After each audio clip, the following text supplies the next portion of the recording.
Magkakasama natin ngayon ang Executive Director ng Cybercrime Investigation and Coordinating Center o CICC, Undersecretary Aboy Paraiso. Magandang tanghali po sa inyo, Yusek. Magandang tanghali rin, Ma'am Cheryl. Maraming salamat ho sa muling pag-imbita sa akin sa inyong programa. Yusek, ano na po ang pinakabagong update sa ipinatupad na ban sa Gore Box? Ano po mismo ang sakop ng ban? Temporary lamang ba ito o maaari itong maging permanente? So, ang latest update dyan, hindi pa rin ho sumasagot at tumutugon sa atin ang may-ari ho at developer ho ng Gorebox. Although, nakita natin sumagot siya sa ibang mga pahayagan at ibang mga news outlets. Narinig din ho natin na tumanggi sila dumalo sa pagdinig sa Senado sa July 1. So, yung tanong nyo naman ho na contemporary or permanent na ho ba yung ban unless and until they prove and explain the safety features of their games at paano ito nito napapangalagaan, age appropriate ba yung content nila, sinusunod ba nila yung ratings nila, ano ho ba yung mga age verification mechanisms, Ma'am Cheryl, para masiguro na yung mga tamang tao or mga tamang may pag-iisip lamang po or mature na pag-iisip lang po ang makakapaglaro sa game nila, mukhang hindi na natin i-lift tong ban na to, Ma'am Cheryl. May nagsasabing hindi po sapat ang pagbaban ng isang app dahil marami pang katulad nga na violent games ang maaaring ma-access online. So paano nyo masisiguro na magiging epektibo ang hakbang na ito? Tama po, Ma'am Cheryl, no? Hindi rin kami naniniwala na isang factor lang po maaaring nag-contribute kasi gaya nga ho ng mga gaya ho ng mga ibang mga studies na wala pang nakakapagpatunay na may direct correlation yung mga games dito sa mga violent actions na to. Nakikita natin hindi lang ho yung paglalaro ho ng games but the games are being used as avenues or starting points para ho doon sa tinatawag nating sexual predation, yung mga grooming, yung radicalization, kasi may mga chat functions ito eh.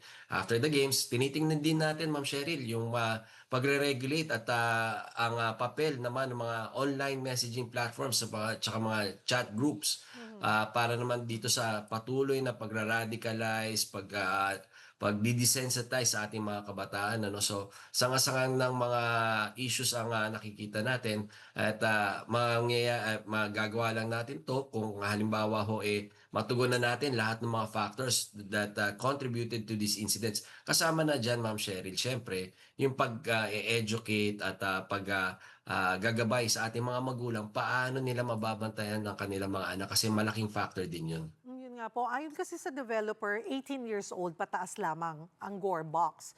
Sa inyong Tama. assessment, saan po nagkaroon ng pagkukulang sa age verification ng platform, sa mga app store, sa mga magulang, o sa implementasyon po ng mga umiiral na polisiya? Lahat po, Ma'am Cheryl. Unang-una ho do sa mga downloading platforms kagaya na ho ng Google Play at saka ng Steam. Nababypass ho kasi yung age verification nila. And second, kahit ma-download nyo yan, Ma'am Cheryl, kailangan yung game mismo meron siyang age verification para do sa patuloy na paglalaro mo ng online. Hindi porke na-download dyan, wala ka ng age verification, ipapasa mo na lang. Hindi ho kasi ganun yun eh. Pangatlo ho, tama ho, may kulang din sa ating siguro mga batas at polisiya para sumubaybay dito.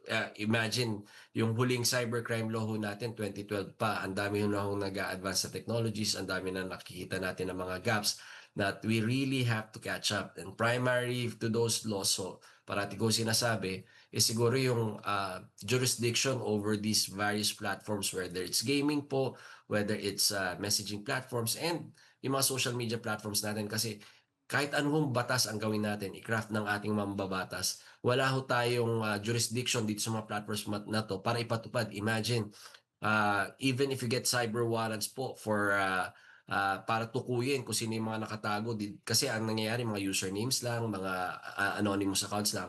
Wala tayong means para kunin itong mga credentials sa mga to kung hindi ho doon sa mga cyber warrants na ipapadala pa sa ibang bansa, Ma'am Cheryl.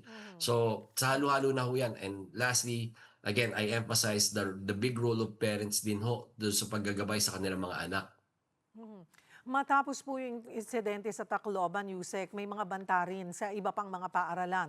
May nakikita na ba kayong koneksyon nito sa mga online communities o chat groups? May nakikita ba kayong pagtaas ng mga online threats o posibleng copycat behavior matapos ang insidente? Yun na nga ho nakakalungkot, Ma'am Cheryl 'no, imbes na maging, mag-contribute tayo sa ikapapanatag at ikakaayos ang ating internet space, marami ho ang, nagloloko pa rin for fun, for the kicks, for content. Yung iba or iba naman ho talagang nakikisakay lang, marami hong nagbabanta na parang hindi naman ho totoo. So, imbes na ho yung resources ho ng pamahalaan, whether it's CICC or our law enforcement partners po na, nakatutok ho do'n sa mga totoo at, seryosong kaso, nauubos ho yung panahon at saka resources namin para sa pagve-verify lang ng mga hoax na 'to, yung mga copycats na 'to.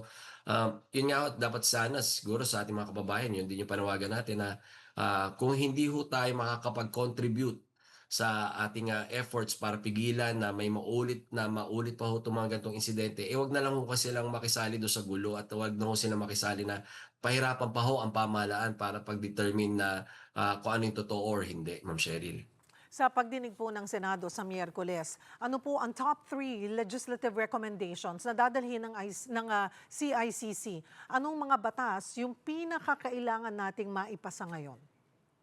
Unang-una ho diyan at, binanggit ko na ho kanina, Ma'am Cheryl, is a legislation that would, require, all those, internet platforms, whether it's gaming platforms, social media platforms, or messaging platforms, doing business here in the Philippines, and malaking market 'to ang Pilipinas, Ma'am Cheryl, they are required to set up office here para naman ho kasi, 'pag, pagpapatupad ng mga batas natin, andiyan ho kaagad maipapatupad natin ng maayos. Second po, siguro yung pag-a-update ho ng Cybercrime Prevention Act of 2012 ho natin.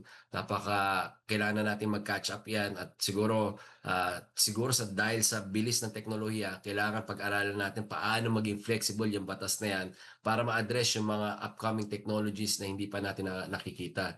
And third ho siguro with regards to gaming platforms is, yung age rating nito at, paano natin ma-implement na maayos dito sa ating bansa, Ma'am Cheryl.